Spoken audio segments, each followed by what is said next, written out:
Edwin, good to see you as always, and thank you for taking a bit of time. I know you've been bombing around all over the place doing exciting things, so I appreciate you taking a bit of time out to come and have a chat with me. Just to kick off this conversation, I mean, tell me about let's start with what you're trying to achieve. I mean, you're in a very interesting area of technology. I mean, tell us what you're trying to achieve with your business. Give us a sense of that. Yeah, so I mean, what we do is called tokenization. It sounds like a fancy word, but in reality, what we're doing is digitizing or putting in digital format all financial instruments out there. Equity debt, while they currently exist in a digital format, they exist very segregated because companies own all the information as to how that is pursued between the parties. There's intermediaries, there's no relationship with the asker and the lender or the investor. So it's very segregated because of just how the structure of capital markets currently is. What we want to do is in this kind of like point 3 version is allow the asker directly to the investor worldwide because you reduce kind of like through the use of our technology blockchain, you allow companies or investors worldwide to be connected 24/7. There's no more intermediaries. And that's the beauty of it. Kind of like you reduce the frictions, you become more efficient, but mostly you open the door to for an investor to open into new investment opportunities Yeah. and also for the requester to be able to land new capital from across borders. So it becomes like a worldwide true capital market. And as we continue talking, it's going to make more sense. But basically, right now, I would like to say, do you know how to invest, let's say, in a prime location in the coast of Mexico, Paul? I wouldn't know how to, no. Because the system is not built for that. Our current system is not built to that. But with what we're doing, us and the same kind of like sector, that becomes viable. Okay, so you're trying to enable that to happen. Okay, I get that. And when was the moment? I mean, tell me about the moment when you thought this could have an impact globally. I mean, that must have been really exciting. Tell us about that moment. Yeah, so myself, I'm an M&A lawyer, so I know I used to do a lot of back office on how the structuring of certain actions will go, restructuring, buyouts, or whatever. And you always have to rely on the paper format, right? I mean, I'm talking about like, I don't know, like 15 years ago when I started practice or so. And it's very slow and cumbersome because I came from a paper to kind of like, okay, now we have more digitize certain database or transactions, but you always have to trust in where is the validation coming from. So if it's a company that the financial accounts are on spot, there's not what they call no cooking, there's no on valid transactions. So you always have to rely on that, right?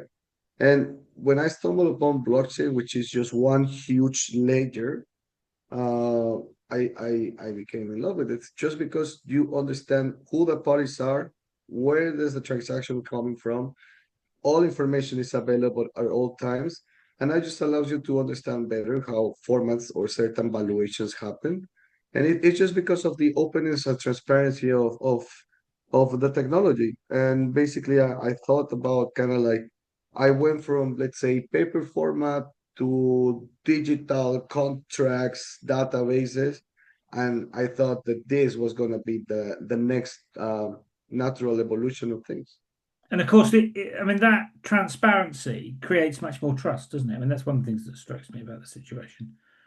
Absolutely. I mean, it creates more, without a doubt, more trust, more validation, but also the trial and error becomes almost null because sometimes we don't think about. Now we have like all these strikes or even PayPal, they're costly fees, but sometimes as simple as a human being trying to send a bank transfer to a counterparty, sometimes they incur in errors because they don't add the fees for the total amount, right? So I want to send you 100 euros. If I'm not in the Europe zone, it's gonna be a big pain just because the amount is so short. So I have to send like a Yeah. 107. So there's a lot of human error, and obviously in between currencies. If I'm in a USD sector and you're in euro, the transaction of USD to euro and euro to you, that allows, even with the current technology, there's a degree of margin of error. And when you use one public ledger, you cannot have those errors. So Yeah. you minimize that because whatever you need to receive, must be received to be validated. Yeah, yeah. So which is a very powerful thing. I mean, your business is a big success. I mean, what is it do you think that has made it a success globally? Yeah, so I mean, in the end, we were part of the few starting companies doing this. So we walked the desert, and the desert is it's a thing like some startups don't even work. Like sometimes they have a product market fit that globally gets accepted, right? I mean, you go for the mass market, which is the beauty of sometimes landing something like that. In our sector, we are trying to redefine financial capital markets. So we're talking about legacy systems and legacy players. So the adoption and entry point became really high. Luckily, we did some plays to get correctly according to the market and evolve with the market. That's something that we really understood that we had to pivot to just stay parallel to the market without going too far. So I think our success relies on understanding the market, how to evolve with the market, and be ready for the market, right? So our whole journey for, let's say, 2020 to 2023, which sounds ridiculous, was about getting ready for when this was about to be open and be more accepted. So when in 2024, and now this year is just ridiculous, that acceptance rate, we already had a product market fit because we were in continuously engagement with the market players as to how can I provide a solution that fits your not necessarily problem that you have, but something that is going to bring you more revenue because fees are reduced, more openness. Because in reality, the pain is not kind of like it's not that it's not existent, it's just that there's solutions for the current pain, but they just don't know that there's a better place. So this is kind of like a new version. So Yeah, it's not and that we necessarily, yeah, the sorry. technology enables that to happen, doesn't it? I mean, it enables that's what it does, doesn't it? Yeah, it does. Yeah. I mean, you're a success now. Was there ever a point when you thought, well, this may not be quite so successful? I mean, have you had any moments Of like that on course, the journey? continuously. I mean, you always have to doubt if you are on the current runway correctly prepared for the coming months, if your product is in the right traction to be accepted by the market. So the first years are based on pure doubts. I mean, you have to overcome them somehow to see if you are on the right track. And yeah, for us, I mean, not gonna lie, like in 2023, there was a point where we thought about just closing up shop. But I would say like something really funny happened because we just landed some very good news on our end that allow us to say like, okay, let's keep going. We're not dead yet. You know, kind of like we have a last breath, and that last breath led us to raise funds, do a lot of things that were cool, and it was just a matter of yeah, like one last opportunity. And I think as a startup, you always have to see where is your end, or for us, it was not there yet, but I'm saying that we were very close to it. Yeah, yeah. A lot of entrepreneurs would say that. And just in terms of that journey, what was the kind of crux problem that you had to fix or you had to address to get to that success? I mean, just tell us what was the big thing that you needed to overcome to make it a success? Yeah, I mean, I would say that the market entry, they talk a lot about tokenization in the wrong way. They say it's like democratization, right? So fractionalization. It's some certain synonyms that are not necessarily why you're using this technology. So we had to kind of like re-educate the market to showcase that our solution was fixing a certain problems or overcoming certain deficiencies in the market. So when we became like trying to overcome and find that solution, we kind of lost traction with some clients that were in for that democratization side of thing. But you don't need this technology to democratize, right? I mean, you can have 100 shares in your company and one single person owning one. That's a fractionalization of things. Or you can have a debt or 1 million and have one person owning 1,000. That's already breaking the big spot. So it was kind of like the market was looking into just the first layer of what we were trying to solve. So we spent a lot of time telling people or finance institutions or whatever, like what we're trying to solve is not that marketing layer, but whatever comes below, which is transactions between two parties, cross-border payments. There was a lot more. So when we opened that Pandora box, there was a lot of, okay, we have never even thought about Yeah. all of this that now is happening, right? Yeah. I So mean, yeah, it's that interesting. that must be pretty hard mentally. Lots of CEOs say to me that building a business like this is it's a bit like being on a roller coaster. I mean, what is it that motivates you to stay on that roller coaster?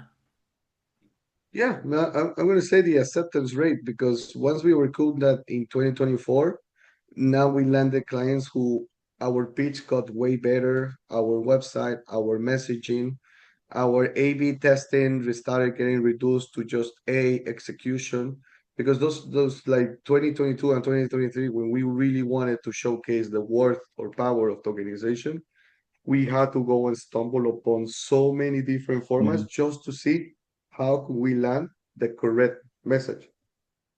Not saying we're there yet, but at least now we're starting to generate a lot of inbound. A lot of clients are looking for us.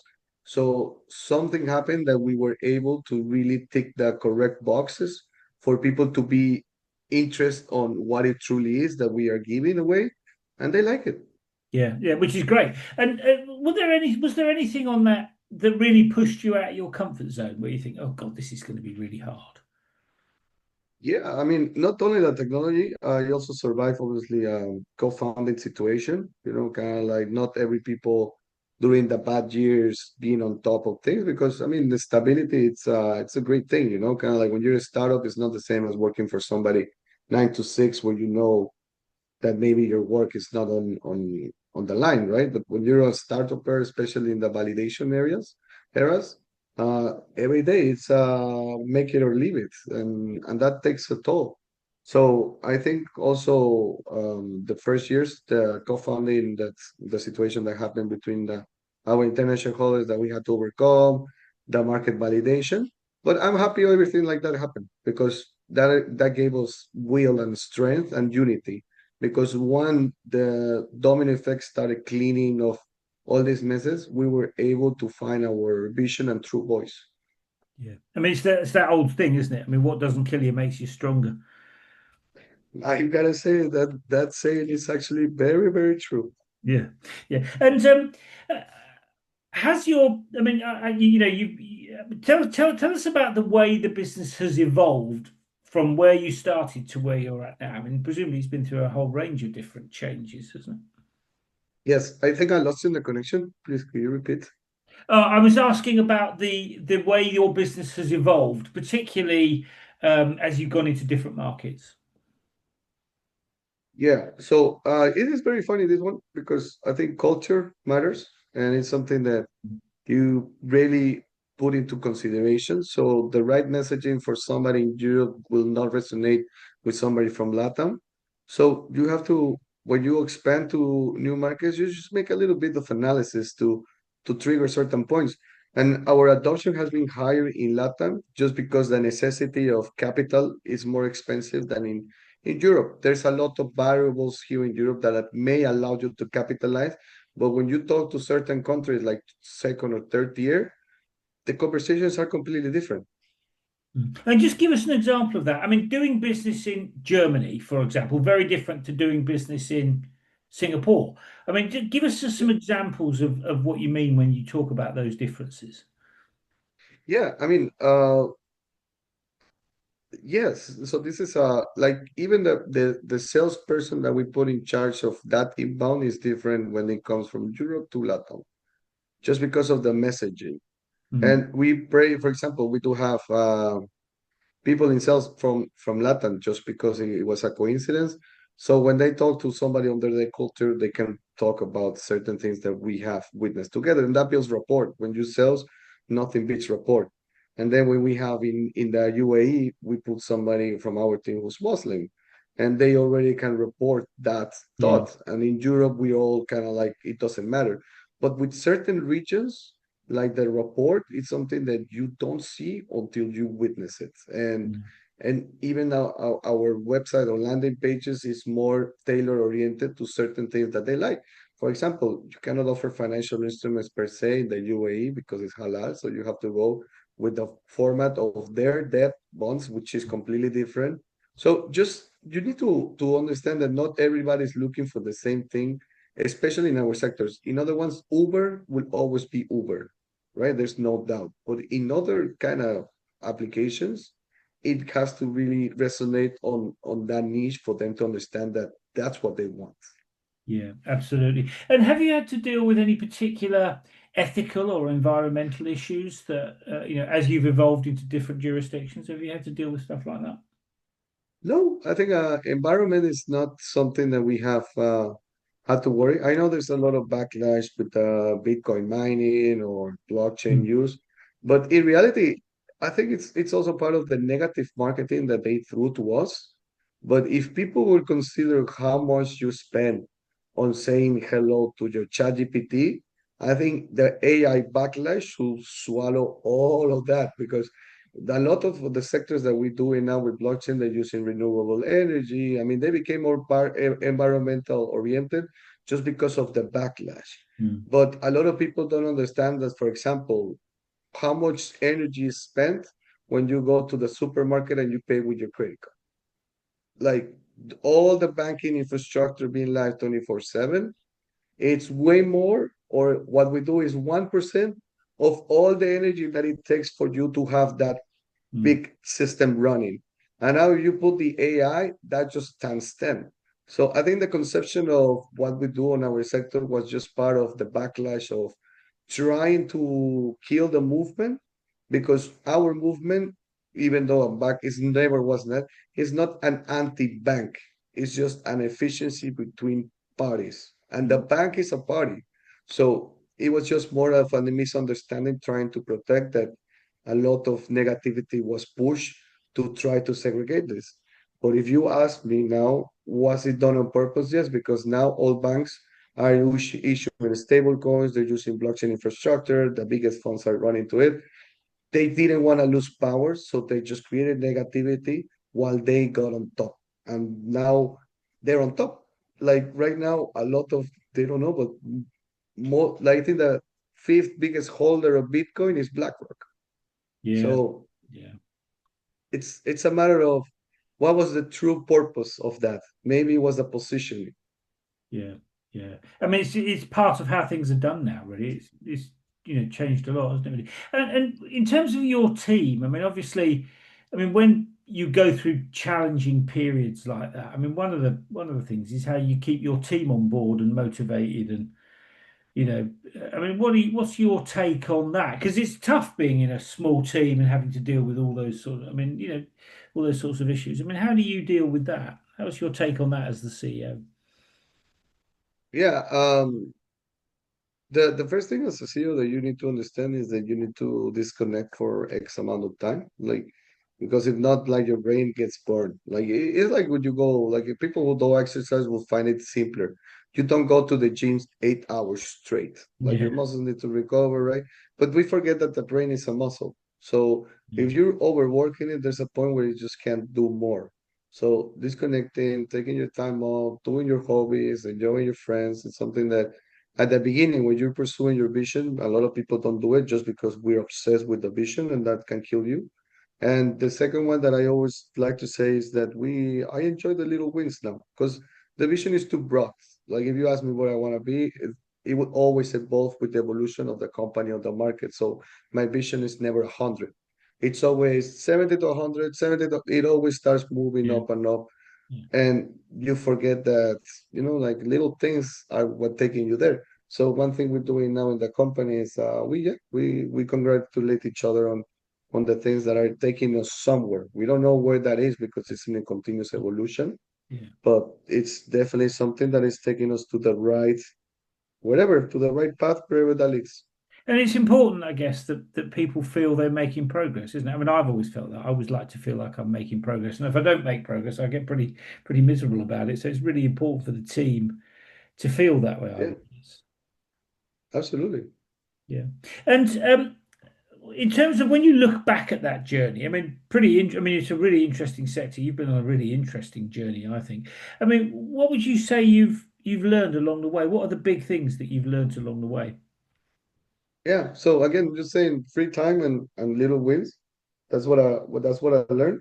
And just double it down on that, you have to understand the person that is next to you way more than you think, especially when you're in the management CEO. Kind of like it's easy to judge, but sometimes a conversation can help you understand how the other person is thinking because nobody's like you, right? Some are more procedural, some are more creative, Mm. some might need more pats in the back, sometimes they just like other things.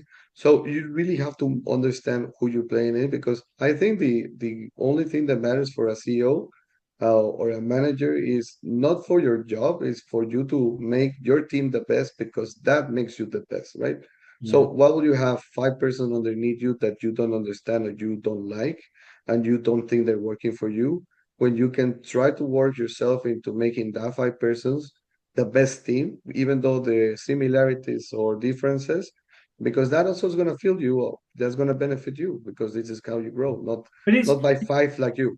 yeah, it's easy to say. It's more difficult to do. I mean, you have a particular take on the best way to do that because it's a pretty difficult task. That.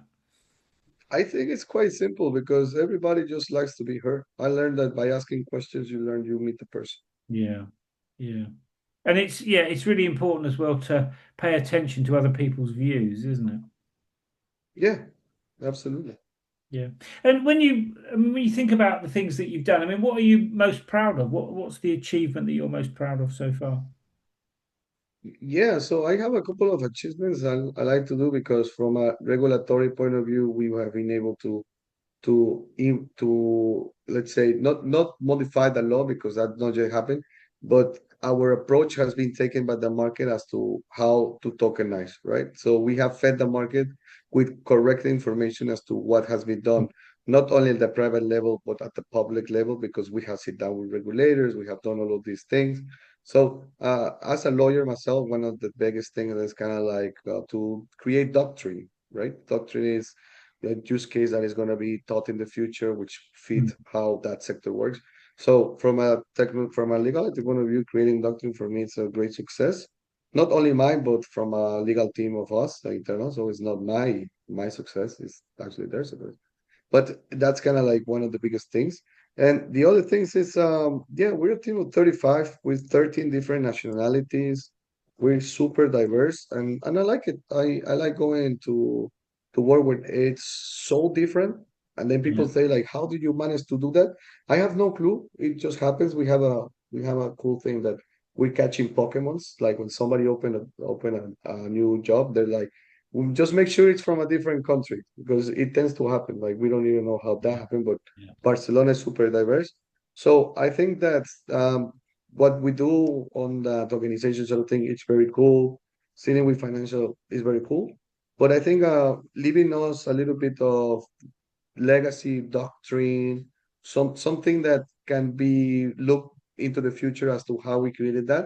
I think that's the coolest thing. Like I think we're building something very very positive. Yeah. Yeah. And I think your point about diversity is really well made. I mean, like I feel that way about it. I think it's great to work with people that have different views and perspectives and come from different parts of the world. It makes life more interesting. And actually, you get better at problem solving, has been my experience, because you have people that come at things with different perspectives. So I totally agree with you about that. And is there anything that you wish that you know now that you wish you'd known at the beginning of the journey? Yeah, so nobody can tell you what it is to make a startup. I heard so many things, so many stories, but I I I honestly think that the best of life is to live it because everybody's different. Like my journey has been completely different from other stories, Yeah, but the fact that at least I was able to live it, that makes me happy. Like even if I would fail today, I will still remember these 5 years with a lot of positive because I've done things that I don't think I would have done else, yeah, like in another manner. yeah. And that's what makes life interesting. But I'm hoping that should be right. Yeah. And if you were to offer some advice to somebody that's just starting out, I mean, what sort of things might you say? I'm sorry. If you were to offer some advice to people that are just starting out on a journey like yours, I mean, what would you say to them? Yeah, I mean, the first thing I would say, like, be patient, listen a lot, take Yeah. feedback, don't fall in love with your vision, always learn how to pivot, always listen who's next to you. I think it all sums up onto just don't be a robot, be a human. That allows you to control everything. I mean, in the end, you're selling a product to another person who's most likely like you, like it's a human being. You're not selling to Yeah. everything. So the complexity of trying to overdo that and be the best or do all of these things, you forget the focus. And is when you're building something, call your clients, call your potential clients, spend time with them, learn what they want, learn why would they hire you, and start building the product on that. Don't push a product without you having no sense of the environment. Mm. I mean, you're not the first entrepreneur that said that to me, and I think it's really, really good advice. Couple of quick questions before we end. I mean, you've talked a lot about what you've done. I mean, what sort of really exciting stuff is on the horizon in front of you at the moment? Yeah, so on the way, we're about to open up a local shop, if I may say, in the UAE. We're gonna be relocating part of the team to Dubai just because the opportunities over there on Yeah, what we do are way higher. So I think that's the kind of like the next thing that excites me.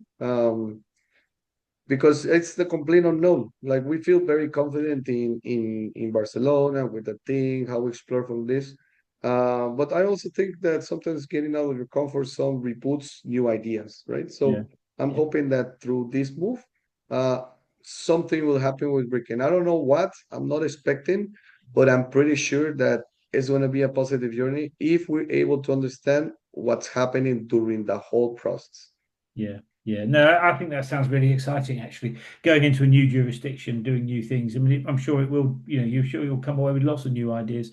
And one last question, which is not about you and your business particularly, but about the industry. I mean, it seems to me that that world is changing really quickly. The technology is evolving really quickly. I mean, what's your predictions, or what? I mean, do you have an idea about the big things that might be happening in the next year or two in that world?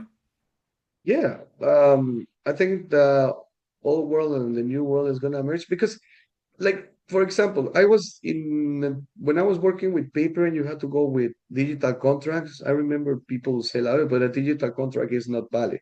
It's like, why? I mean, why are you still thinking that people like to meet each other in person, cycle? I'm talking from just a little niche, huh? But it allowed me to understand like people are sometimes reluctant to like big changes. And what we're happening here with blockchain and everything that is happening at the stable coins, central bank digital currencies, like people are reluctant to move from that, but it's gonna happen regardless. I think a lot of us are gonna be transacting or using blockchain technology without even understanding that we're using it. So Yeah, adoption got higher, user experience got better. But the fact that everything that we use right now for payments, sending, currencies, all of that will use our technology of blockchain. I have zero doubts. And why do I have zero doubts? Because luckily I can say that I have talked with many banks and all banks are getting ready for the next phase. I mean, yeah. from a paper coin to a digital coin to a tokenized coin. It's just evolution. It's technology. It's nothing else. Yeah, yeah. I mean, what is it the Chinese say? What cannot be avoided must be welcomed. I mean, we need to learn to live with it really and make the most of it. I think it's a very well made point there. Edwin, thank you for taking a bit of time out to tell us about what you've been up to. I mean, like I said, I think it's a really exciting area, and as you've just pointed out, that kind of progress is going to change the way people do things globally. I mean, there's almost no doubt about that. Well, it's happening now, isn't it? It's happening now. It's happening. Yes. Yeah. Edwin, thank you for coming on, and let's catch up again soon. Thank you very much for this invite and a pleasure speaking with you. Cheers, Edwin. Bye bye.